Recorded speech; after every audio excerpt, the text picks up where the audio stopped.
4 കുട്ടികൾ ഉണ്ടല്ലേ? പല അമ്മമാർക്കും അറിയില്ല ഈ വയറ് മാത്രം കുറയ്ക്കാൻ പറ്റുന്നു. പക്ഷെ ഇവരെ മൈൻഡിൽ ഇരിക്കുന്ന ഒരു ചിന്താഗതി എന്ന് പറഞ്ഞു കഴിഞ്ഞാൽ വയറ് കുറയ്ക്കണമെന്നുണ്ടെങ്കിൽ നല്ല ഹെവി ആയിട്ട് എക്സസൈസ് ചെയ്യണം. വയറ് നല്ലോണം കെട്ടാത്ത കാരണം കൊണ്ടായിരിക്കാം മേ ബി എൻ്റെ വയറ് കുറയാത്തത്. പക്ഷെ അങ്ങനെയല്ല, സ്ട്രിക്റ്റ് ആയിട്ട് ഞാൻ ഫുഡ് കൺട്രോൾ ചെയ്ത് പിന്നെ എക്സ്ട്രാ ടൈം അതിന് വേണ്ടി പ്രിപ്പയർ ചെയ്യണം. എന്നാലാണ് എൻ്റെ വയറൊക്കെ കുറയുള്ളൂ എന്നൊരു തെറ്റിദ്ധാരണയുണ്ട്. ഈ അകന്നു പോയ മസിൽസിനെ നമുക്ക് ബ്രീത്തിങ്ങിലൂടെ ആക്ടിവേറ്റ് ചെയ്യാം. വളരെ സിമ്പിളായിട്ട് പറഞ്ഞു കഴിഞ്ഞാൽ നമുക്ക് പ്രസവം കഴിഞ്ഞാൽ ഒരു 28 ദിവസം മുതൽ നമുക്ക് ഈ പറയുന്ന എക്സസൈസ് ചെയ്തുകൊണ്ട് പൂർവ്വസ്ഥിതിയിൽ വയറാക്കിയെടുക്കാൻ പറ്റും.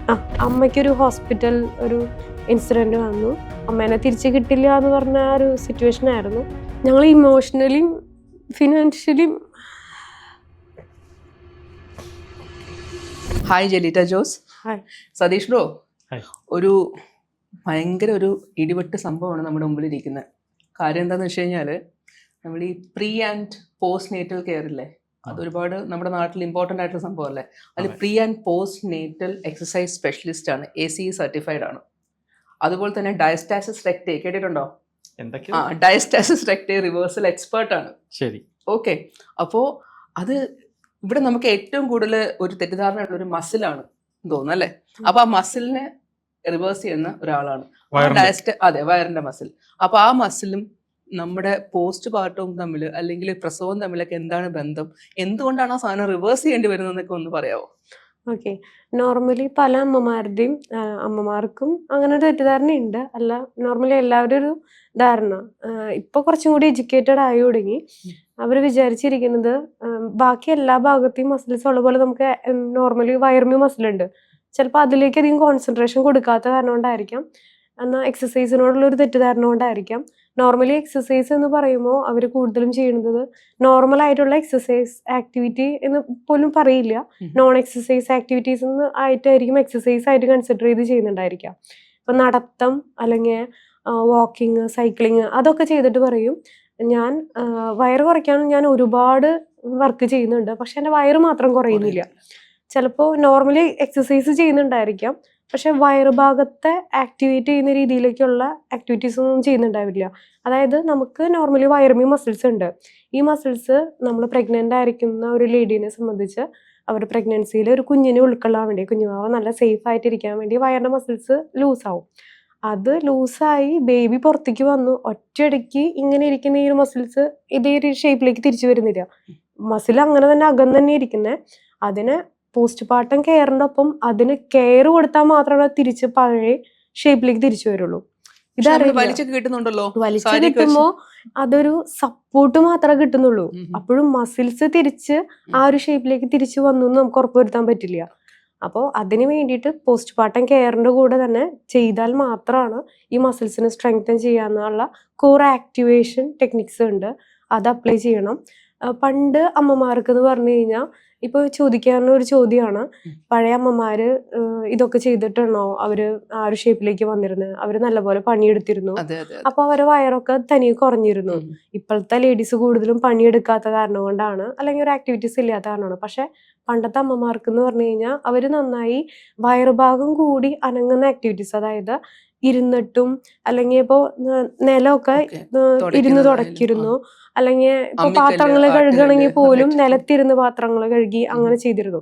അപ്പോൾ സ്ക്വാട്ടിങ്, പുഷിങ്, പുള്ളിങ് അങ്ങനത്തെ ആക്ടിവിറ്റീസ് അവര് അറിയാതെ, അവര് നിവർത്തികേട് കൊണ്ടായിരിക്കും, പക്ഷെ ചെയ്തു പോയിരുന്നു. അപ്പൊ അതുകൊണ്ട് ഈ വയറുഭാഗത്തെ മസിൽസിന് കുറച്ചും കൂടി ആക്റ്റീവ് അവിടെ വന്നിരുന്ന കാരണം കൊണ്ട് ആ മസിൽസ് തനി ക്ലോസ് ആവാനുള്ള ഒരു ചാൻസ് അവിടെ വന്നിട്ടുണ്ട്. പിന്നെ ഈ വയറ് കെട്ടുന്നത് കൊണ്ട് ഇപ്പോൾ എല്ലാവരും തെറ്റിദ്ധാരണ, ഇപ്പോൾ ഒരുപാട് സ്റ്റുഡൻസ് എൻ്റെ അടുത്ത് വന്ന് ചോദിക്കാറുണ്ട്, അയ്യോ ഞാൻ വയറ് നല്ലോണം കെട്ടാത്ത കാരണം കൊണ്ടായിരിക്കാം മേ ബി എൻ്റെ വയറ് കുറയാത്തതെന്ന്, ചിലപ്പോൾ അതുകൊണ്ടായിരിക്കും എൻ്റെ ഈ അകന്നുപോയ മസിൽസ് ക്ലോസ്ഡ് ആവാത്തതെന്ന്. പക്ഷെ അങ്ങനെയല്ല, ഈ വയറ് കെട്ടുമ്പോൾ നമുക്കൊരു സപ്പോർട്ട് കിട്ടും. അപ്പോൾ ആ സമയത്ത് ഇപ്പോൾ നമുക്ക് പോസ്റ്റ് പാർട്ടം കെയറിൻ്റെ സമയത്ത് തന്നെ കുഞ്ഞിനെ എടുക്കുമ്പോൾ അപ്പോൾ ഒരു റെസ്റ്റ് പീരീഡിൽ തന്നെ നമുക്കൊരു സപ്പോർട്ട് എന്നുള്ള രീതിയിൽ അത് ഒതുങ്ങാൻ ഹെൽപ്പ് ചെയ്യുന്നുള്ളൂ. പക്ഷെ അത് മാത്രം നമ്മൾ വെയിറ്റ് ചെയ്തിരിക്കരുത്, ഞാൻ അത് ചെയ്തതുകൊണ്ട് എൻ്റെ വയറ് കുറയണമെന്നില്ല. അതിനെ നമുക്ക് സഹായിക്കുന്നത് നമ്മൾ ആ സമയത്ത് ചെയ്യുന്ന ആക്ടിവിറ്റീസ്, ഇപ്പോൾ നല്ല ഹെൽത്തി ആയിട്ടുള്ള ഭക്ഷണം, പിന്നെ മിനിമം ഉള്ളൊരു ആക്ടിവിറ്റീസ്, പിന്നെ കോർ ആക്ടിവേറ്റ് ചെയ്യുന്ന രീതിയിലുള്ള അതും നമുക്ക് സ്റ്റാർട്ട് ചെയ്യുന്ന ആ ഒരു പീരീഡ് എന്ന് പറയുന്നത് ഇപ്പോൾ നോർമൽ ഡെലിവറി ആണ് 28 ഡേയ്സിന് തൊട്ട് തന്നെ സ്റ്റാർട്ട് ചെയ്യാം. അപ്പോ ആ ഡെലിവറിയുടെ ആ പോസ്റ്റ്മോർട്ടം പീരീഡിൽ മാത്രമേ നമുക്കത് ചെയ്യാൻ പറ്റുള്ളൂ, അതാ ഒരുപാട് വർഷം ഇല്ല, കഴിഞ്ഞ അങ്ങനെയില്ല. ആൾക്കാർക്ക് പറ്റും? ഇത് പഠിച്ചു കഴിഞ്ഞാൽ ആർക്കും ചെയ്യാം. അതിന് ഇത്ര Okay. ഏജ് ലിമിറ്റ് ഒന്നുമില്ല. ഇത് ചെയ്യുന്നത് ഒരു ട്രീറ്റ്മെന്റ് ഒന്നും അല്ല. നമ്മളത് മനസ്സിലാക്കേണ്ടത് ഒരു സയൻസ് ബേസ്ഡ് ഒരു ടെക്നിക്ക് വെച്ചിട്ട് അത് ചെയ്യുന്നു. ആ ടെക്നിക്കിന് ഇത്രയേ ഉള്ളൂ, വയറിന്റെ അകന്നു പോയ മസിൽസിനെ ആക്ടിവേറ്റ് ചെയ്യാനായിട്ട് ബ്രീത്തിങ്ങിലൂടെ ഉള്ളിലേക്ക് വലിക്കുന്നു. അതൊരു 4 സ്റ്റെപ്സ് ആയിട്ട് നമുക്ക് വേണമെങ്കിൽ പറയാം. കോർ ബാലൻസിങ്, അല്ലെങ്കിൽ core engagement, core stabilisation, core activation. First step വരുന്നത് കോർ ആക്ടിവേഷൻ ആണ്. ഈ അകന്നു പോയ മസിൽസിനെ നമുക്ക് ബ്രീത്തിങ്ങിലൂടെ ആക്ടിവേറ്റ് ചെയ്യാം. അപ്പോൾ ബ്രീത്തിങ് ടെക്നിക്ക്, ഒരുപാട് ബ്രീത്തിങ് ടെക്നിക്ക് ഉണ്ട്. ഏറ്റവും സിമ്പിൾ ആയിട്ട് പറയുകയാണെന്നുണ്ടെങ്കിൽ നമ്മളിപ്പോൾ എക്സെയിൽ മൂവ്മെന്റിൽ നമുക്ക് മൂവ്മെന്റ് കൊടുക്കാം. ഇൻഹെയിൽ മൂവ്മെന്റിൽ, അതായത് നമുക്ക് ന്യൂട്രലിലേക്കോ ആ ഒരു മൂവ്മെന്റിൽ ബോഡീനെ ബാലൻസ് ചെയ്യാൻ നിങ്ങൾ പ്രാക്ടീസ് ചെയ്യണം. അപ്പോൾ ബ്രീത്തിങ്ങിലൂടെ തന്നെ നമുക്ക് പതിയെ പതിയെ ഈ അകന്നു പോയ മസിൽസിനെ അടുപ്പിക്കാൻ പറ്റും. അപ്പോൾ കോർ ആക്ടിവേഷൻ അവിടെ കംപ്ലീറ്റ് ആയി. സെക്കൻഡ് സ്റ്റെപ്പ് എന്ന് പറയുന്നത് നമ്മൾ കോർ എൻഗേജ് ചെയ്യുക. അപ്പോൾ ഈ ആക്ടിവേറ്റ് ചെയ്ത മസിൽസിനെ എൻഗേജ് ചെയ്യിപ്പിച്ചിട്ട് എക്സസൈസോ അതേപോലെയുള്ള ആക്ടിവിറ്റീസ് ഇൻവോൾവ് ചെയ്യിപ്പിക്കുക. അപ്പോൾ അവിടെ എൻഗേജ്മെന്റ് തനിയെ വന്നു. അതുപോലെ തന്നെ അത് അതേപോലെ തന്നെ നിലനിർത്തിക്കൊണ്ട് ആക്ടിവിറ്റീസ് കണ്ടിന്യൂ ചെയ്യുക. അപ്പോൾ കുറച്ചും കൂടി അധികം നേരം ആ മസിൽസിനെ സ്ട്രെങ്തൻ ചെയ്യാനുള്ള ഒരു ഗ്യാപ്പ് അവിടെ കിട്ടി. അപ്പോൾ സ്റ്റെബിലൈസ് ചെയ്തു. അപ്പോൾ ആ ഒരു സ്റ്റെബിലൈസേഷനിൽ കുറച്ചും കൂടി ആ ഒരു റിക്കവറി അവിടെ വന്നു. അടുത്ത പ്രോസസ്സ് എന്ന് വിചാരിക്കുന്നത്, ഇപ്പോൾ ചിലർ ബ്രീത്തിങ് ഒക്കെ വേഗം പഠിക്കും. ഈ ഒരു ബ്രീത്തിങ് ചെയ്യുമ്പോൾ വയറുള്ളിലേക്ക് പോകണം, അങ്ങനെ ഒരു തെറ്റിദ്ധാരണയുണ്ട്. അങ്ങനെയല്ല. അതുപോലെ എക്സസൈസ് ചെയ്യുമ്പോൾ മാത്രമല്ല നമ്മൾ ഈ ഒരു കോർ മസിൽസിനെ ടൈറ്റ് ചെയ്ത് പിടിക്കുന്നത്. അത് നമ്മളിപ്പോൾ കോർ ബാലൻസിങ് എന്ന് പറഞ്ഞൊരു സ്റ്റെപ്പ് ഉണ്ട്. അത് നമുക്ക് നമ്മൾ നോർമലി കംഫർട്ടബിൾ ആയിട്ട് ഇരിക്കുന്ന സമയത്ത്, അല്ലെങ്കിൽ വാക്കിംഗ് ചെയ്യുന്ന സമയത്ത്, അല്ലെങ്കിൽ കുക്കിംഗ് ചെയ്യുന്ന സമയത്ത്, ആ സമയത്തൊക്കെ ഇത് അപ്ലൈ ചെയ്യണം. അങ്ങനെ അപ്ലൈ ചെയ്താലാണ് നമുക്കൊരു ബാലൻസിങ് പോസ്റ്റർ കിട്ടുള്ളൂ. ഇപ്പോൾ ഡെലിവറി കഴിഞ്ഞ ഒരു അമ്മയെ സംബന്ധിച്ചിടത്തോളം അവർ കുഞ്ഞിന് ഫീഡ് ചെയ്യുന്ന സമയത്ത്, അല്ലെങ്കിൽ ഇപ്പോൾ നോർമലി അവർക്ക് ഉറക്കും അവരുടെ റുട്ടീനൊന്നും കറക്റ്റ് ആവില്ല. ചിലപ്പോൾ അവർക്ക് സെൽഫ് കെയറിന് ഒരു ടൈം കിട്ടുന്നുണ്ടായിരിക്കില്ല. അപ്പോൾ ഭയങ്കര ടയേർഡായിരിക്കും. പോസ്റ്ററിലൊക്കെ ചേഞ്ച് വരാനുള്ള ചാൻസസ് ഉണ്ട്. പ്രത്യേകിച്ചും ഫീഡ് ചെയ്യുന്ന പൊസിഷൻ ചിലപ്പോൾ അവർ പോലും അറിയാതെ രാത്രിയൊക്കെ എണീറ്റിരുന്ന് ഫീഡ് ചെയ്യുമ്പോൾ ഇങ്ങനെ കുനിഞ്ഞിരിക്കും. അപ്പോൾ പോസ്റ്ററിൽ ചേഞ്ച് ഒക്കെ വന്നിട്ട് പോസ്റ്റർ ബെൻഡ് വരും. പിന്നെ ഈ ഒരു കോറ് ഇങ്ങനെ വയറിന്റെ മസിൽസ് അകന്നു പോകുന്ന ഈ ഒരു പ്രശ്നം ഡയസിസ്ട്രക്റ്റീവ് കൊണ്ടും മാത്രമല്ല. ഒരു സ്റ്റേജ് എന്ന് പറയുമ്പോൾ ഡയസിസ്ട്രക്റ്റീവ് നോർമലി എല്ലാവർക്കും വരും. അത് റിക്കവറി ആയി കഴിഞ്ഞ് കഴിഞ്ഞാൽ ബെല്ലി ഫാറ്റ് പോവാത്തതിന് മെയിൻ പ്രശ്നം എന്ന് പറയുന്നത് പെൽവിക് ടിൽറ്റ് കൊണ്ടാണ്. ഇത് പലരും ആ ഒരു പെൽവിക് ടിൽറ്റ് അല്ലെങ്കിൽ പോസ്റ്റർ ചേഞ്ച്, ചിലപ്പോൾ നോർമലി ഒരു പോസ്റ്റർ ചേഞ്ച് മുൻപ് ഉണ്ടാവില്ല. പ്രഗ്നൻസി കഴിഞ്ഞിട്ട് എനിക്കൊരു പോസ്റ്റർ ചേഞ്ച് വന്നു, ചിലപ്പോൾ ഒരു ആക്സെപ്റ്റ് ചെയ്യാനുള്ള ആ ഒരു സമ്മതിക്കാനുള്ള ഒരു വിഷമം കൊണ്ടായിരിക്കാം. അപ്പോൾ ആ ഒരു പോസ്റ്റർ ചേഞ്ചും കൂടി കറക്റ്റ് ചെയ്താലാണ് ഈ ഒരു ബെല്ലി ഫാറ്റ് ചിലപ്പോൾ ഇത്തിരി വയറുള്ളെങ്കിൽ പോലും പുഷ് ചെയ്ത് പിടിക്കുന്നതായിരിക്കും, കൺട്രോൾ ചെയ്യാൻ അറിയാത്തത് കൊണ്ടായിരിക്കും. അതുകൊണ്ട് ചിലപ്പോൾ ഈ ഒരു പെൽവിക് ടിൽറ്റ് കൊണ്ട് അത് റിക്കവറി ഫുള്ളായിട്ട് വരാൻ അവരൊരു അവസരം കൊടുക്കാത്തത് കൊണ്ടോ അങ്ങനെ ഒരു ചാൻസ് കൊണ്ടായിരിക്കും. അപ്പൊ അതുകൂടി ഞാനിപ്പോ കുറച്ചായിട്ട് കേട്ടോണ്ടിരിക്കുകയായിരുന്നു. എനിക്ക് പകുതിയൊന്നും മനസ്സിലായില്ല. നിങ്ങൾ ടെക്നിക്കൽ ടൈംസ് തന്നെ പറഞ്ഞിട്ടില്ല. വളരെ സിമ്പിൾ ആയിട്ട് പറഞ്ഞു കഴിഞ്ഞാൽ, നമുക്ക് പ്രസവം കഴിഞ്ഞാൽ ഒരു 28 ദിവസം മുതൽ നമുക്ക് ഈ പറയുന്ന എക്സസൈസ് ചെയ്തുകൊണ്ട് പൂർവ്വസ്ഥിതിയിൽ വയറാക്കിയെടുക്കാൻ പറ്റും.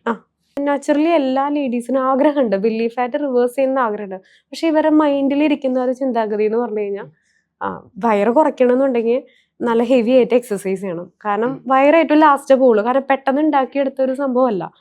അപ്പോൾ അത് കുറയ്ക്കണ ഇത്തിരി ഞാൻ സ്ട്രഗിൾ ചെയ്യേണ്ടി വരും. പിന്നെ ഇത്തിരി കട്ടിയായിട്ട് ഞാൻ ഡയറ്റ് എന്ന് കേൾക്കുമ്പോൾ തന്നെ പേടിയാണ്. അപ്പോൾ ഒരു ഇത്തിരി സ്ട്രിക്റ്റ് ആയിട്ട് ഞാൻ ഫുഡ് കൺട്രോൾ ചെയ്ത്, പിന്നെ എക്സ്ട്രാ ടൈം അതിന് വേണ്ടി പ്രിപ്പയർ ചെയ്യണം.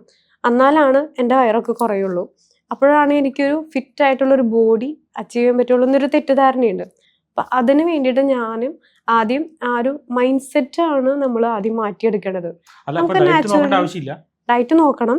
നമ്മളുടെ വീട്ടിലുള്ള, ഇപ്പം ഞാൻ എൻ്റെ സ്റ്റുഡൻസിനെ ചെയ്യിപ്പിക്കുന്നത് ഇങ്ങനെയാണ്, അവർക്കൊരു ടാസ്ക് ആയിട്ട് ഫീൽ ചെയ്യാനും പാടില്ല, എന്നാൽ അത് മെയിൻറ്റെയിൻ ചെയ്യാനും പറ്റണം. അപ്പോൾ അവർക്ക് ഏതൊരു അമ്മയ്ക്കും എപ്പോഴും മക്കളുടെ പ്രിഫറൻസ് നോക്കാണ്ടിരിക്കാൻ പറ്റില്ല, വീട്ടിലുള്ള ഒരു ബാക്കിയുള്ള ആൾക്കാരുടെ ടേസ്റ്റും നോക്കാണ്ടിരിക്കാൻ പറ്റില്ല. എന്നാൽ നമുക്ക് ഫിറ്റ് ആവും വേണം. അപ്പോൾ നമ്മുടെ വീട്ടിലുള്ള ഫുഡ് ഹാബിറ്റ് എന്താണോ അത് മനസ്സിലാക്കി അതിലെന്തെങ്കിലും പോഷകാഹാരക്കുറവുകൾ വരുത്തേണ്ടതുണ്ടെന്നുണ്ടെങ്കിൽ അത് ആഡ് ചെയ്യാനുള്ളത്, ക്വാളിറ്റി ആണോ കൂട്ടേണ്ടതെന്നുണ്ടെങ്കിൽ ക്വാളിറ്റി കൂട്ടുക, ആഡ് ചെയ്യാനുള്ളത് ആഡ് ചെയ്യുക. ഇനി കുറയ്ക്കേണ്ട പോർഷൻ്റെ കൺട്രോളാണ് വരുത്തേണ്ടതെന്നുണ്ടെങ്കിൽ അത് കൺട്രോൾ ചെയ്യുക. അങ്ങനെ നമുക്ക് അതിലേക്ക് കൊണ്ടുവന്ന കുറച്ചും കൂടി ഈസി ആയിട്ട് ഡോക്ടർക്ക് അത് ചെയ്യാൻ പറ്റും. അപ്പം അങ്ങനെ ചെയ്യാം. പിന്നെ നമുക്ക് ബാക്കി നമ്മുടെ സ്ട്രെസ്സും ഇപ്പോൾ എല്ലാവരും വർക്ക് ചെയ്യുന്നവരാണ്. അപ്പോൾ ആ വർക്ക് ചെയ്യുന്ന സിറ്റുവേഷനിലാണെങ്കിൽ പോലും ആ സ്ട്രെസ്സ് ഫീൽ ചെയ്ത രീതിയിലേക്ക് നമ്മുടെ ഷെഡ്യൂളിനെ ചേഞ്ച് ചെയ്യിപ്പിക്കുക. അപ്പോൾ ഇവർക്ക് ആദ്യം വേണ്ടതൊരു നമുക്ക് ആ ഒരു ഡിസിപ്ലിൻ മൈൻഡ് സെറ്റ് നമ്മൾ അറിയാതെ പോലെ കൊണ്ടുവരണം. അപ്പോൾ സ്റ്റാർട്ട് ചെയ്യുമ്പോൾ എല്ലാവർക്കും ഭയങ്കര ആഗ്രഹമായിരിക്കും ബെല്ലി ഫാറ്റ് റിവേഴ്സ് ചെയ്യുന്നുള്ള ഒരു ആഗ്രഹം കൊണ്ട് സ്റ്റാർട്ട് ചെയ്യുമ്പോൾ എല്ലാവരും ഇറങ്ങി തിരിക്കും. പക്ഷെ ഒരു 1 വീക്ക് ഒക്കെ കഴിയുമ്പോഴേക്കും പതിയെ ആ ഒരു മൈൻഡ് സെറ്റ് കുറഞ്ഞു വരും, മടി വരും. അപ്പൊ അതിന് വേണ്ടിയിട്ട് ഒരു മോട്ടിവേഷൻ എന്നുള്ള രീതിയിൽ ഒരു ചലഞ്ച് മോഡിൽ ചെയ്യണം എന്നുണ്ടെങ്കിൽ നമുക്ക് 2 മെത്തേഡിൽ ചെയ്യാൻ പറ്റും. ചലഞ്ച് മോഡിൽ ചെയ്യാം, എന്നാൽ ചലഞ്ച് ഇല്ലാതെ അങ്ങനെ ചെയ്യാം. അപ്പൊ ചലഞ്ച് മോഡിലാകുമ്പോൾ വേറെയും ആൾക്കാരുണ്ടല്ലോ, പ്രത്യേകിച്ച് ലേഡീസ് ആവുമ്പോൾ കൂടെ കുറച്ച് ആൾക്കാരും കൂടെ കമ്പൈൻ ചെയ്ത് ചെയ്യാനായിട്ട് ഉണ്ടെന്നുണ്ടെങ്കിൽ അവരും കൂടി റിസൾട്ട് കാണുമ്പോൾ അപ്പൊ അവർക്കൊക്കെ റിസൾട്ട് കിട്ടിയല്ലോ, അപ്പൊ എനിക്ക് എന്ത് റിസൾട്ട് കിട്ടിയ, അങ്ങനെ ആ ഒരു കോമ്പറ്റീഷൻ സ്പിരിറ്റ് ഉള്ളിൽ വരും. ആ ഒരു കോമ്പറ്റീഷൻ സ്പിരിറ്റ് വരുമ്പോൾ നമ്മളും റെഡി ആവും. എന്തായാലും നമുക്ക് റിസൾട്ട് എടുക്കാണ്ട് പറ്റില്ല എന്നുള്ള ഒരു മൈൻഡ് സെറ്റ് വരും. ജിലിറ്റയുടെ ഒരു ആക്ടിവിറ്റി മോഡൽ എന്ന് പറഞ്ഞാൽ ഇപ്പൊ വീണയെ പോലുള്ള ഒരാൾ വരുവാണെങ്കിൽ ഒരു ഗ്രൂപ്പിനകത്തേക്ക് ചേർക്കും. ഗ്രൂപ്പിലായിട്ടും ചേർക്കും, ഇൻഡിവിജ്വലി കൂടെ ചെയ്യും. അങ്ങനെ അത് ആ വരുന്ന ആളുടെ കംഫർട്ട് അനുസരിച്ച് ചെയ്യും. ഗ്രൂപ്പായിട്ട് ചെയ്യുമ്പോൾ കുറച്ചും കൂടി രസമാണ്, കോമ്പറ്റീഷൻ സ്പിരിറ്റ് വരും. വരുന്ന ആൾക്ക് തീരുമാനിക്കാം, അങ്ങനെ ചെയ്യാം. ഇതിനു മുമ്പ് എന്തെങ്കിലും ഹെൽത്ത് ചെക്കപ്പോ അല്ലെങ്കിൽ എന്തെങ്കിലും കാര്യങ്ങളോ ചെയ്യണം? ഇപ്പോൾ ആൾക്ക് പ്രീവിയസ് ആളുടെ ഹിസ്റ്ററി അനുസരിച്ച് എന്തെങ്കിലും ഡെഫിഷ്യൻസിയോ എന്തെങ്കിലും ഇഞ്ചുറീസോ അങ്ങനെ എന്തെങ്കിലും ഉണ്ടെങ്കിൽ നമ്മൾ അതിന്റെ ഒരു ഫോളോ അപ്പ് എടുക്കാറുണ്ട്. അപ്പോൾ എൻ്റെ ഡയറ്റീഷ്യൻസ് അവരുടെ ആ ഒരു ഹിസ്റ്ററി ചെക്ക് ചെയ്യും. ആ ഹിസ്റ്ററി ചെക്ക് ചെയ്തിട്ട് അവർക്ക് എന്തെങ്കിലും ആവശ്യമുണ്ടെങ്കിൽ മാത്രം ചെയ്യിപ്പിക്കും. അങ്ങനെ അതുപോലെ തന്നെ ഒരു ഇന്ന് ഡൈവേർട്ട് ചെയ്യുവാണെങ്കിൽ നമ്മൾ ബിടെക് ഡിഗ്രി ഹോൾഡറാണ്, എങ്ങനെയാണ് ഈ ഒരു ഫീൽഡിലോട്ട് വന്നത്? ഞാൻ എൻ്റെ കല്യാണം കഴിഞ്ഞതിന് ശേഷമാണ് ആക്ച്വലി അതൊക്കെ പറയണം, പേരൊക്കെ ഇവിടെ പറയണം. ഓക്കെ. എൻ്റെ ഹസ്ബൻഡിന്റെ പേര് സിജു എലഞ്ഞിക്കാട് എന്നാണ്. ഹസ്ബൻഡിന് സ്വന്തമായിട്ട് ജിമ്മുണ്ട്. അത് ശരി. അപ്പോൾ കല്യാണം കഴിക്കുമ്പോൾ ജിമ്മുള്ള കാരണം കൊണ്ട് ജിമ്മിൽ പോയി, ചേട്ടൻ അവിടെ ഉള്ള കാരണം കൊണ്ട് ജിമ്മിൽ പോയിരിക്കുക എന്നാണ് എൻ്റെ അതായിരുന്നു എനിക്ക്. അതിന് വേണ്ടിയിട്ടാണ് ഞാൻ ജിമ്മിൽ പോവാറ്. കല്യാണം കഴിയുമ്പോഴും ഞാൻ പഠിക്കായിരുന്നു. ബിടെക് കംപ്ലീറ്റ് ചെയ്തിട്ടുണ്ടായിരുന്നില്ല. ബിടെക് സെക്കൻഡ് ഇയർ പഠിക്കുമ്പോഴാണ് കല്യാണം കഴിഞ്ഞിരുന്നത്. അപ്പോൾ പഠിച്ചുകൊണ്ടിരിക്കുന്ന കാരണം കൊണ്ട് വീട്ടിൽ ഞാൻ കല്യാണം കഴിയുമ്പോൾ എല്ലാവർക്കും നല്ല ഫുഡും കാര്യങ്ങളൊക്കെ കുറച്ചും കൂടി ഒരു എക്സ്പീരിയൻസ് ചെയ്യാം എന്നുള്ള ഒരു ഇതാണല്ലോ. അപ്പോൾ ഞാൻ ഫുഡൊക്കെ കഴിച്ച് ഇത്തിരി ഒരു 10 kg വെയിറ്റ് ഗെയിൻ ചെയ്തായിരുന്നു. അപ്പോൾ പിന്നെ വീട്ടിലിരുന്ന് പഠിക്കാൻ ഇത്തിരി എൻ്റെ ശ്രദ്ധ കുറഞ്ഞു തുടങ്ങി. വീട്ടിലിരുന്ന് TV കണ്ടു തുടങ്ങി. അപ്പോൾ പപ്പയുടെ അമ്മയുടെ കൂടെ ഇരുന്ന് TV കാണണം കാരണം കൊണ്ട് ഞാൻ വിചാരിച്ചു ചേട്ടൻ്റെ കൂടെ ജിമ്മിൽ പോയിരിക്കും ചെയ്യാം, ചേട്ടനായിട്ട് ആ ടൈം കൂടുതൽ സ്പെൻഡ് ചെയ്യുകയും ചെയ്യാം. അപ്പോൾ അവിടെ പോയിരുന്ന് കാണാൻ വേണ്ടിയിട്ട് ഞാൻ ചേട്ടൻ്റെ അടുത്ത് പോയിരുന്നു വർത്താനം പറയാനും കുറച്ച് നേരം സ്പെൻഡ് ചെയ്യാനും പിന്നെ ട്രെയിനിങ് ഒക്കെ ഇത് കാണാം എന്നുള്ള രീതിയിൽ. പിന്നെ എനിക്ക് കൂടുതൽ എക്സസൈസും ചെയ്യാം. എനിക്ക് കുറച്ചുകൂടി ഹെൽത്ത് ഇഷ്യൂസ് ആ സമയത്ത് കൂടുതലുള്ള സമയമായിരുന്നു. അപ്പം എൻ്റെ ഈ ഒരു 10 kg കൂടിയത് എങ്ങനെയെങ്കിലും കുറയ്ക്കണം ആ ഒരു രീതിയിലേക്ക് ഞാൻ അവിടെ പോയിരുന്ന് പഠിക്കുകയും ചെയ്യും, അവിടെ പോയി എക്സസൈസും ചെയ്യും. അപ്പോൾ അങ്ങനെ എക്സസൈസ് ചെയ്ത് ആദ്യം ഭയങ്കര ഫെയിലിയർ ഒക്കെ ആയിരുന്നു. എനിക്ക് എൻ്റെ ഫസ്റ്റ് ഗോൾ എന്ന് പറയുന്നത് 10 പുഷപ്പ് എടുക്കണം എന്നുള്ളതായിരുന്നു. ആ ഒരു ഗോളായിരുന്നു. അങ്ങനെ പതിയെ ചെയ്ത് ഞാൻ ഫിറ്റായി തുടങ്ങി. എൻ്റെ ഹെൽത്തിൽ വന്ന മാറ്റം എന്നെ ഇൻസ്പയർ ചെയ്തു. അപ്പോൾ എനിക്ക് മനസ്സിലായി ഇത് കൊള്ളാലോ. പിന്നെ അവിടെ നിന്ന് ഞാൻ ഫിറ്റ്നസ് എടുത്ത് എൻ്റെ സ്റ്റഡീസ് കംപ്ലീറ്റ് ചെയ്ത് കഴിഞ്ഞപ്പോൾ പ്രഗ്നൻസി വന്നു. ഫസ്റ്റ് ബേബിക്ക് 7 മാസമായപ്പോഴേക്കും രണ്ടാമത്തെ പ്രഗ്നൻ്റ് ആയി. പക്ഷെ പ്രഗ്നൻസി എന്നുള്ള രീതിയിലുകൊണ്ട് എനിക്ക് ജോലിക്ക് പോകാണ്ടിരിക്കാനോ എൻ്റെ മക്കളെ നോക്കാണ്ടിരിക്കാനോ ഒന്നും പറ്റാൻ പാടില്ല. പക്ഷെ എനിക്ക് ഇൻകം വേണം, അതായിരുന്നു എൻ്റെ ഗോള്. പക്ഷെ ഹസ്ബൻഡിന് വിട്ട് പോകാനും പറ്റില്ല. അതായത് ഹസ്ബൻഡായിട്ട് ഒരുമിച്ച് വർക്ക് ചെയ്യണം എന്നുള്ള ഒരു ഗോൾ ഉള്ളത് കൊണ്ട് ഞാനും ഹസ്ബൻഡിൻ്റെ കൂടെ ജോയിൻ ചെയ്യാൻ വിചാരിച്ചു. അപ്പോൾ പേസ് ലിസ്റ്റിൽ വന്നു. എന്തായാലും നിയമനമൊക്കെ വരുമ്പോൾ സമയം പിടിക്കുമല്ലോ. അപ്പോൾ ഹസ്ബൻഡിൻ്റെ ഓൺലൈൻ ഫിറ്റ്നസ് ഹസ്ബൻഡ് അപ്പോഴേക്കും സ്റ്റാർട്ട് ചെയ്തിരുന്നു. അപ്പോൾ അതിലൊരു സ്റ്റാഫ് എന്നുള്ള രീതിയിൽ വർക്ക് ചെയ്യാന്നുള്ള രീതിയിലേക്ക് ഞാൻ അങ്ങനെ വന്നു. പതിയെ ഡയറക്ടറാവെന്നുള്ള രീതിയിലേക്ക് വന്നു. അങ്ങനെ ഞാൻ സ്റ്റാഫായിട്ട് വർക്ക് ചെയ്ത് തുടങ്ങി. ഹസ്ബൻഡിൻ്റെ ഓൺലൈൻ ഫിറ്റ്നസ്സിൽ ട്രെയിനറായി. അപ്പോൾ പിന്നെ എനിക്ക് ഡെലിവറി കഴിഞ്ഞ് എൻ്റെ രണ്ടാമത്തെ ഡെലിവറി കഴിഞ്ഞിട്ട് ഫിറ്റ്നസ് എടുക്കുന്ന ആ ഒരു സമയം കൂടിയായിരുന്നു.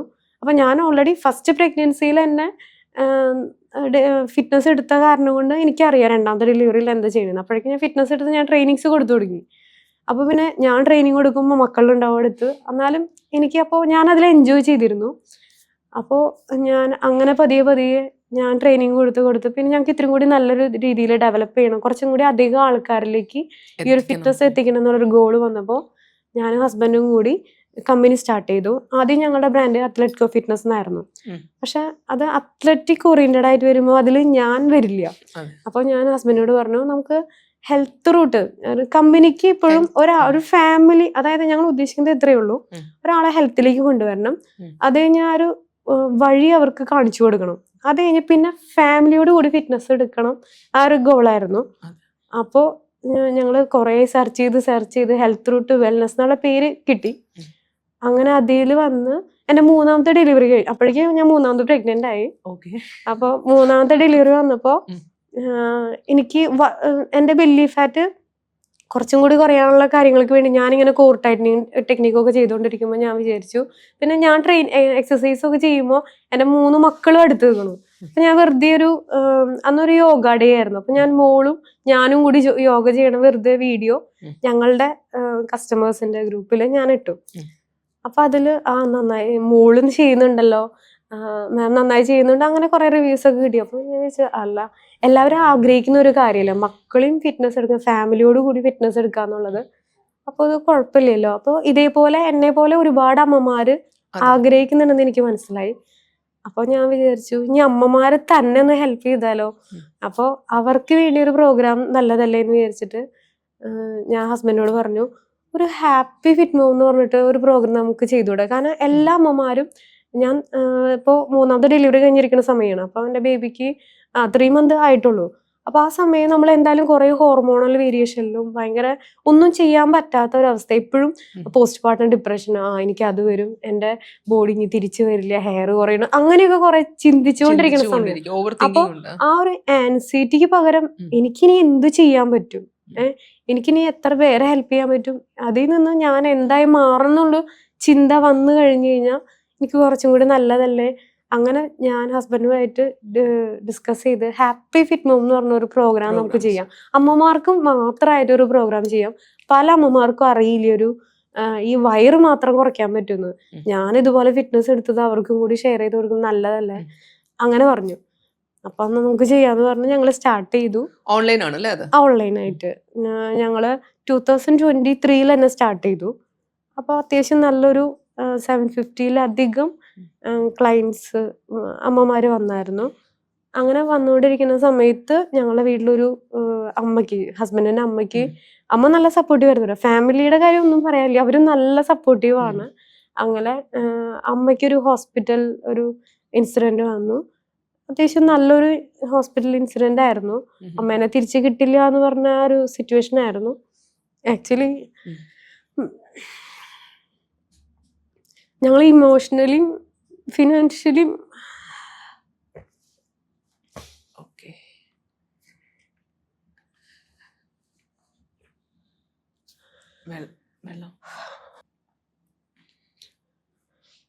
ഇമോഷണലിയും ഫിനാൻഷ്യലിയും നല്ലപോലെ സ്ട്രഗിൾ ചെയ്തൊരു സിറ്റുവേഷൻ ആയിരുന്നു. പക്ഷെ ഞങ്ങൾ രണ്ടുപേരും നല്ലപോലെ അമ്മേനെ സപ്പോർട്ട് ചെയ്ത് തിരിച്ചു പിടിച്ചു. അമ്മ നല്ല ഒബീസ് ആയിരുന്നു. അമ്മയ്ക്കൊരു ബ്രെയിൻ സർജറി ആയിരുന്നു. അപ്പോൾ ആ ഒരു സർജറിയിൽ ഡോക്ടേഴ്സ് പോലും അമ്മേനെ തിരിച്ചു കിട്ടില്ല, 2 വർഷം എടുക്കും നടക്കാൻ എന്ന് പറഞ്ഞ ഒരു കേസായിരുന്നു. പക്ഷെ ഞങ്ങൾ ആ സമയത്ത് ഞാൻ 3 കുട്ടികളെയും വെച്ച് വീട്ടിലിരിക്കുന്ന ഒരവസ്ഥയാണ്.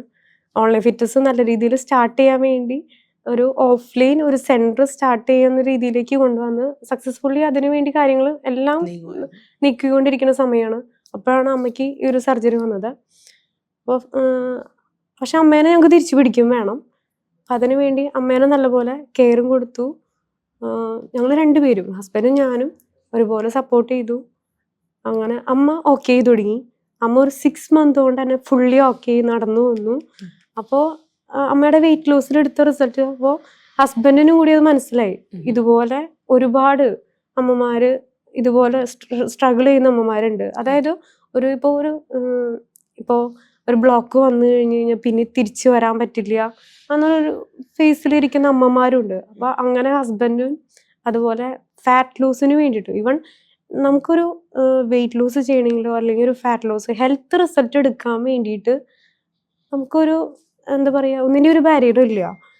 ഇപ്പോൾ ഇപ്പോൾ ബെഡ് റിഡൺ ആണെങ്കിൽ പോലും നമുക്ക് തടസ്സമില്ലാതെ ഞങ്ങളുടെ അമ്മ ഞങ്ങളതിന് ഞങ്ങൾക്ക് കാണിച്ചു തന്നു. പ്രൂഫാണ്. അപ്പോൾ ശരിക്കും പറഞ്ഞാൽ ഞങ്ങൾ ആ സമയത്ത് ഒരുപാട് വേദനിച്ചെങ്കിലും പിന്നീട് ഞങ്ങൾക്ക് ഒരു കരുത്തായിട്ട് തന്നെ കിട്ടിയെന്ന് പറയാം. അങ്ങനെ ഞങ്ങൾ ഇടക്കേറി ഡിസ്റ്റർബ് ചെയ്യേണ്ടെന്ന് ഓർത്തിട്ട് ചോദിക്കാത്തതാണ്. 4 കുട്ടികൾ ഉണ്ടല്ലേ? അത് ഈ ചുരുങ്ങിയ സമയം കൊണ്ട് 4 കുട്ടികളെ ഓരോ സമയത്തും ഞാനും ഡെലിവറിക്ക് മുമ്പ് ഈ ഫിറ്റ്നസ് നോക്കിയിരുന്നോ അതെയോ ഡെലിവറി കഴിഞ്ഞിട്ടാണോ ചെയ്തേ? അതും സതീഷ് ബ്രോ, അത് മാത്രമല്ല കാര്യം, ഓരോ ഡെലിവറി കഴിഞ്ഞിട്ടും ബോഡീനെ തിരിച്ചുകൊണ്ട് വരാൻ ഒരിക്കലും 99% ഓക്കെ ആക്കിയിട്ടാണ് അടുത്തലോട്ട് പോണത്. ഇവിടെ പല അമ്മമാരും 2 പ്രസവിച്ച് കഴിഞ്ഞതിന് ശേഷം ഞാൻ എന്റെ ബോഡിയിലേക്ക് വർക്ക് ചെയ്യാന്നാണ് വിചാരിക്കുന്നത്. ഞാൻ ഇന്നത്തെ കാലത്തല്ല, അല്ല പിന്നെ നമ്മൾ കുറച്ച് പുറകോട്ട് ചിന്തിക്കുമ്പോൾ പഴയ കാലത്താണെങ്കിൽ ഇപ്പോൾ ഒരമ്മയ്ക്ക് ഇപ്പോൾ 4-5 കുട്ടികൾ ഉണ്ടാകുമ്പോൾ ചിലപ്പം ആദ്യത്തെ മകന്റെ ഡെലിവറിയും പഴയ അമ്മയുടെ ഡെലിവറി ഒക്കെ ഒരുമിച്ച് നടക്കുന്ന സാഹചര്യങ്ങളൊക്കെ ഉണ്ടാവും. അതിനുശേഷമാണ് ഇപ്പോൾ ഒരു കുട്ടി അല്ലെങ്കിൽ 2 കുട്ടി എന്ന് പറയുന്നത്. പക്ഷെ അവർ അത് കഴിയുമ്പോൾ തന്നെ ഒരു കുട്ടി അല്ലെങ്കിൽ 2 കുട്ടി ഉണ്ടായി കഴിയുമ്പോൾ തന്നെ പിന്നെ വേറെ ഒരു രീതിയിലേക്ക് അവരുടെ ശരീരമൊക്കെ മാറി ഹസ്ബൻഡ് തന്നെ കളിയാക്കുന്ന ഒരു സ്റ്റേജിലാണ് തന്നെ. ഇവിടെ നിങ്ങൾ പറയുമ്പോൾ നിങ്ങളുടെ ഹസ്ബൻഡ് നിങ്ങളെ ഭയങ്കരമായിട്ട് കെയർ ചെയ്യുന്നു, നിങ്ങളെ എക്സസൈസ് ചെയ്യിപ്പിക്കുന്നു, നിങ്ങളെ കൂടെ നിർത്തുന്നു. ഇതൊരു വലിയ വലിയ ഇങ്ങനെ ഒരു ഹസ്ബൻഡ് ഒരു സഹായം ഉള്ളതുകൊണ്ട് തന്നെയാണോ നിങ്ങൾക്ക് ഇങ്ങനെ ചെയ്യാൻ പറ്റിയത്? ഇത് കണ്ടുകൊണ്ടിരിക്കുന്ന പ്രേക്ഷകർക്കുള്ള ഒരു ചോദ്യമായിരിക്കും, അത് ആ കുട്ടിക്ക് ഹസ്ബൻഡിന്റെ സഹായമുണ്ട്. പക്ഷെ ഹസ്ബൻഡിനെ സപ്പോർട്ട് ചെയ്യുന്ന പറഞ്ഞാലും ഹസ്ബൻഡിന്റെ ബിസിനസ് ആണെങ്കിലും ഞങ്ങൾ രണ്ടുപേരും അങ്ങോട്ടും ഇങ്ങോട്ടും ഈക്വലി സപ്പോർട്ടാണ് കേട്ടോ. അതുകൊണ്ടാണ് ഹസ്ബൻഡ് തന്നെ മക്കളെ നോക്കാനും എല്ലാ കാര്യത്തിനും സപ്പോർട്ട് ചെയ്യും. അതുപോലെ തന്നെ ഹസ്ബൻഡിന്റെ ബിസിനസ്സിലാണെങ്കിലും ഇവൻ ഞാനൊരു ഇപ്പോൾ എൻ്റെ 3ാമത്തെ ഡെലിവറി കഴിഞ്ഞിരിക്കുന്ന സമയത്താണ് ഞങ്ങൾ പുതിയൊരു ബിസിനസ്സിലേക്ക് പുതിയൊരു നല്ല ഡെവലപ്മെന്റ് കൊണ്ടുവരുന്നത്. പക്ഷെ ഞാൻ 3 കുഞ്ഞുങ്ങളുടെ അമ്മയാണ്, കുട്ടികളുണ്ട്, അങ്ങനെ പറഞ്ഞ് വെറുതെ ഒന്നും ചെയ്യാണ്ടിരുന്നിട്ടില്ല. അവിടെ ഒരു എക്സ്ക്യൂസ് ഇല്ല, അതും പറഞ്ഞൊരു എക്സ്ക്യൂസ് അല്ല. ബിസിനസ്സിലും ഈക്വലി സപ്പോർട്ടാണ്. അതുപോലെ 4ാമത്തെ പ്രഗ്നന്റ് ആയിരിക്കുന്ന സമയത്ത് എൻ്റെ ഒരു പ്രഗ്നൻസിയുടെ തലേദിവസം വരെ ഞാൻ ഓഫീസിൽ എക്സസൈസും ബാക്കി കാര്യങ്ങളെല്ലാം ചെയ്തിട്ട് ഞാൻ പിറ്റേ ദിവസം പെയിൻ സ്റ്റാർട്ട് ചെയ്തു. അന്ന് ഹസ്ബൻഡ് ഓൾറെഡി മീറ്റിങ്ങിന് പോയേക്കായിരുന്നു. അപ്പോൾ എനിക്കറിയാം മീറ്റിങ്ങിന്റെ ഇമ്പോർട്ടൻസ്. അപ്പം ഞാൻ അതിനു വേണ്ടി ഹസ്ബൻഡ് തിരിച്ചു വരണവരെ പെയിൻ പിടിച്ചിരുന്നു. അത്രയും അത് എനിക്കറിയാം. നോർമൽ ഡെലിവറി ആയിരുന്നു. അപ്പൊ തന്നെ ഹസ്ബൻഡിന്റെ അടുത്ത് ഞാൻ ഫോൺ വിളിച്ച് പറഞ്ഞു, ചേട്ടാ പെയിൻ സ്റ്റാർട്ട് ചെയ്തിട്ടുണ്ട്. ഡോക്ടർ നല്ല സപ്പോർട്ടീവ് ആണെന്ന് പറയാം. അപ്പൊ എന്നെ കൺസൾട്ട് ചെയ്യുന്ന ഡോക്ടർക്കും 7 മക്കളുണ്ട്. അല്ല, സാധാരണ എന്താന്ന് വെച്ച് കഴിഞ്ഞാല് ഈ പ്രഗ്നൻസി അങ്ങ് സ്റ്റാർട്ട് ചെയ്യുന്നതിന് മുമ്പ് തന്നെ ആളുകളെ അങ്ങ് പേടിപ്പിച്ച് അങ്ങനെയല്ല. ഇപ്പൊ ഞാൻ ഓൾറെഡി പ്രഗ്നന്റ് ആയിരിക്കുമ്പോ തന്നെ ഞാൻ പറയും, ഡോക്ടർക്ക് അറിയാം ഞങ്ങൾ ഫിറ്റ്നസ് ഫീൽഡിലാണെന്ന് അറിയാം, ഞാൻ ട്രെയിനറാണെന്ന് അറിയാം. അപ്പോൾ ഡോക്ടറിന്റെ അടുത്ത് പറയും ഞാൻ എക്സസൈസ് എന്ന രീതിയിൽ ചെയ്യുന്നുണ്ട്, ചെയ്യുന്നോണ്ട് കുഴപ്പമില്ലല്ലോ എന്ന് ചോദിക്കുമ്പോൾ എന്നോട് പറയും ചെയ്തുകൊണ്ടിരിക്കുന്ന കാര്യം എന്താണോ അത് കണ്ടിന്യൂ ചെയ്തോ, എക്സ്ട്രാ ആയിട്ട് വിഗ്രസ് ആക്ടിവിറ്റീസ് എന്തെങ്കിലും ഉണ്ടെങ്കിൽ അത് ഒഴിവാക്കാനാണ് പറയാറുള്ളൂ. അല്ലാതെ വേറെ ഒരു റെസ്ട്രിക്ഷൻ എനിക്ക് വേറെ അങ്ങനെ ഹെൽത്ത് റിലേറ്റഡ് വേറെ കുഴപ്പങ്ങളൊന്നും ഇല്ലാത്താനും ഒന്നും പറയാറില്ല. ഞാനത് എന്താണോ ചെയ്തുകൊണ്ടിരിക്കുന്നത് അത് കണ്ടിന്യൂ ചെയ്യാറ് തന്നെയാണ്. അഭിപ്രായത്തിൽ നമ്മൾ നോർമൽ ആയിട്ട് അല്ലെങ്കിൽ ഇതിനു വേണ്ടിയിട്ട് കുറച്ച് കെയർ ചെയ്ത് പ്രഗ്നൻസിക്ക് വേണ്ടിയിട്ട് പ്രിപ്പയർ ചെയ്ത് കഴിഞ്ഞാൽ നോർമൽ ഡെലിവറി ആവാൻ സാധ്യത കൂടുതലുണ്ട്. ഓരോരുത്തരുടെ ഹെൽത്ത് കണ്ടീഷൻ അനുസരിച്ച് ഡിപ്പെൻഡീവ് ആയിട്ടിരിക്കും. പക്ഷെ കൂടുതൽ നമുക്ക് ആ സാധ്യത വരുത്താൻ വേണ്ടിയിട്ട് ചെയ്യാനുള്ള കാര്യങ്ങൾ ചെയ്തു കഴിഞ്ഞ് പിന്നെ നമുക്ക് അതിനെ കുറിച്ച് ടെൻഷൻ ആവണ്ടല്ലോ. ഞാനെല്ലാം എനിക്കിപ്പോൾ ഡയറ്റ് ആയാലും ഫിറ്റ്നസ് ആയാലും ബാക്കി എൻ്റെ സ്ട്രെസ് ആയാലും ഞാൻ കറക്റ്റ് മാനേജ് ചെയ്യുന്നുണ്ട്. ചെയ്യാനുള്ള എല്ലാ കാര്യം ഞാൻ ചെയ്തിട്ടുണ്ട്. പിന്നെ ഉള്ളത് അത് ദൈവത്തിൻ്റെയും കൂടി കയ്യിലിരിക്കേണ്ടതാണ്. അത് നമുക്ക് അതിനു വേണ്ടി വെയിറ്റ് ചെയ്യും അങ്ങനെ. പക്ഷെ ഒന്നും ചെയ്യാതിരുന്നിട്ട് എനിക്ക് നോർമൽ ഡെലിവറി വരണം അങ്ങനെ പറയുന്ന അതിലർത്ഥമില്ല. സാധാരണ നമുക്ക് ഡെലിവറി കഴിഞ്ഞു കഴിഞ്ഞാൽ എത്ര ദിവസം കൊണ്ട് നമുക്കിത് പഴയ രീതിയിൽ ആ ശരീരത്തെ ആക്കിയെടുക്കാൻ പറ്റും? അത് ഇപ്പോൾ ഡെലിവറി കഴിഞ്ഞ് പിറ്റേ ദിവസം തന്നെ നോർമൽ ഡെലിവറി ആണെന്നുണ്ടെങ്കിൽ നമുക്ക് നോർമൽ ആയിട്ടുള്ള ആക്ടിവിറ്റീസിലേക്ക് മൂവ് ചെയ്യാം. ഒരുപാട് ഹാർഡായിട്ടുള്ള കാര്യങ്ങൾ ചെയ്യാതിരിക്കുക. പതിയെ നമ്മുടെ ബോഡി നമുക്ക് തിരിച്ചു കിട്ടുന്നുള്ളൊരു കോൺഫിഡൻസ് നമുക്ക് വേണം. എൻ്റെ ബോഡി സ്വയം ഹീൽ ചെയ്യും. ഇതെന്ന് പറഞ്ഞത് ഒരു നോർമൽ ഒരു പ്രോസസ്സ് എന്ന് പറയുന്നതിനേക്കാളും നമ്മൾ അമ്മയായി, അപ്പോൾ എനിക്ക് ഇമോഷണലിയും ഫിസിക്കലിയും ചേഞ്ച് ഉണ്ട്. പക്ഷെ ഞാനത് ആദ്യം ആക്സെപ്റ്റ് ചെയ്യണം. അങ്ങനെ ആക്സെപ്റ്റ് ചെയ്ത് പതിയെ എനിക്ക് തിരിച്ചു പിടിക്കാൻ പറ്റും എന്നുള്ളൊരു കോൺഫിഡൻസ് എൻ്റെ ഉള്ളിലേക്ക് കൊണ്ടുവരാം. പിന്നെ ഫാമിലിയും നമുക്ക് സപ്പോർട്ട് ഉണ്ടെന്നുണ്ടെങ്കിൽ ഫാമിലിയും നല്ലപോലെ സപ്പോർട്ട് ചെയ്യണം അതിന്. അല്ലാതെ ഒറ്റയ്ക്ക് ആ ഒരു അമ്മയ്ക്ക് തന്നെ പറ്റില്ല. അങ്ങനെ സപ്പോർട്ടും കൂടി കിട്ടുമ്പോൾ നമ്മൾ പതിയെ പതിയെ നമ്മുടെ നോർമൽ ആക്ടിവിറ്റീസിലേക്ക് വന്നു തുടങ്ങുമ്പോൾ തന്നെ നമ്മളിങ്ങനെ കുറേ സമയം ആവശ്യമില്ലാത്ത കാര്യങ്ങളെ കുറിച്ച് ചിന്തിച്ചിരിക്കേണ്ട ആ സ്പേസ് അവിടെ കൊടുക്കാതിരിക്കുക. ഞാൻ ചെയ്തൊരു കാര്യമാണ്, ഞാൻ എപ്പോഴും ബിസി ആയിരുന്നു. അപ്പൊ ആ ബിസി ആയിരിക്കുമ്പോൾ നമുക്ക് ചിന്തിക്കാൻ തന്നെ അവിടെ സമയമില്ല എന്നുള്ളതാണ്. പിന്നെ ഫസ്റ്റ് ഡെലിവറിക്ക് ശേഷം പിന്നെ കുട്ടികളുണ്ടല്ലോ, അപ്പൊ അവരെ കാര്യങ്ങള്, പിന്നെ ഇപ്പോൾ ശരീരത്തിനായാലും എനിക്ക് തിരിച്ചു പിടിക്കാൻ പറ്റുന്നുള്ള ഒരു കോൺഫിഡൻസ് ഞാൻ കൊടുത്തു. അപ്പോൾ എനിക്ക് അങ്ങനെ ഒരു സ്ട്രെസ് അവിടെ വരുന്നില്ല.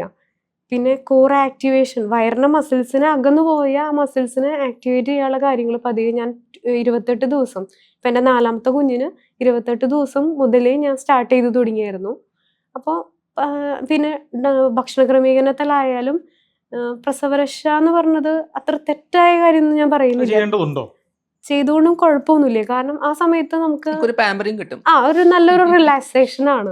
മസാജ് ഒക്കെ ചെയ്യുക എനിക്ക് നല്ല ഇഷ്ടമുള്ള ഒരു കാര്യമാണ്, ഓയിൽ മസാജ്.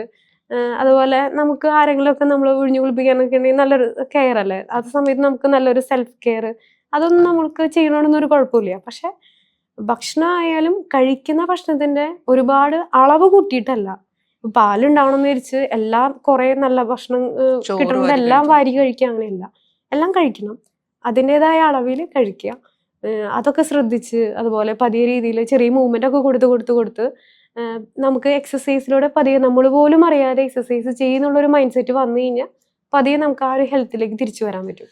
അതുപോലെ തന്നെ ഇപ്പൊ നോർമൽ ഡെലിവറിയുടെ കാര്യമല്ലേ പറഞ്ഞേ, ഇപ്പോൾ സിസേറിയൻ എടുക്കാം. സിസേറിയൻ എടുത്തു കഴിഞ്ഞാൽ അത് ഇപ്പൊ സിസേറിയൻ കഴിഞ്ഞ ഇമ്മീഡിയറ്റ്ലി കഴിഞ്ഞ ആൾക്കാർക്കും സിസേറിയൻ കഴിഞ്ഞിട്ട് ഒന്നും ചെയ്യാതെ പലരുടേതും പറയുന്നത് ആ സ്റ്റിച്ച് നിങ്ങൾ എത്ര വർഷം കഴിഞ്ഞാലും അത് പൊട്ടിപ്പോവും, അതിങ്ങനെ അടർന്ന് ഇങ്ങനെ കയ്യിലോട്ട് വരും എന്നൊക്കെ പറഞ്ഞാണ് അമ്മമാര് പേടിപ്പിക്കുന്നത്. അപ്പൊ ഒരു പരിധിക്കുള്ളിൽ ചെയ്യരുത്. അപ്പൊ പിന്നെ എല്ലാവരും ഇതെന്താ ഉഴപ്പിട്ടൊന്നും ചെയ്യില്ല. അപ്പൊ വർഷങ്ങൾ സിസേറിയൻ കഴിഞ്ഞ് ഒരുപാട് വർഷം കഴിഞ്ഞ പെണ്ണുങ്ങളുടെ കാര്യമായാലും ഇപ്പൊ ഇമ്മീഡിയറ്റ്ലി ഇപ്പൊ സിസേറിയൻ കഴിഞ്ഞവർക്കായാലും നിങ്ങൾ എങ്ങനത്തെ കെയറാ കൊടുക്കുന്നത്? ഇമ്മീഡിയറ്റ്ലി സിസേറിയൻ കഴിഞ്ഞ ഒരു അമ്മയാണെന്നുണ്ടെങ്കിൽ 45 ദിവസത്തിന് ശേഷം അവർക്ക് പതിയെ ബ്രീത്തിങ്ങിലൂടെ ഓടി ചെയ്യുന്ന ഹെവി ആയിട്ടുള്ള ആക്ടിവിറ്റീസ് ചെയ്യാനല്ല പറയുന്നത്, പതിയെ അവർക്ക് ബ്രീത്തിങ് ആക്ടിവിറ്റീസിലൂടെ അവരുടെ വയറിന്റെ ഈ അകന്നു പോയ മസിൽസിനെ അടുപ്പിക്കാം.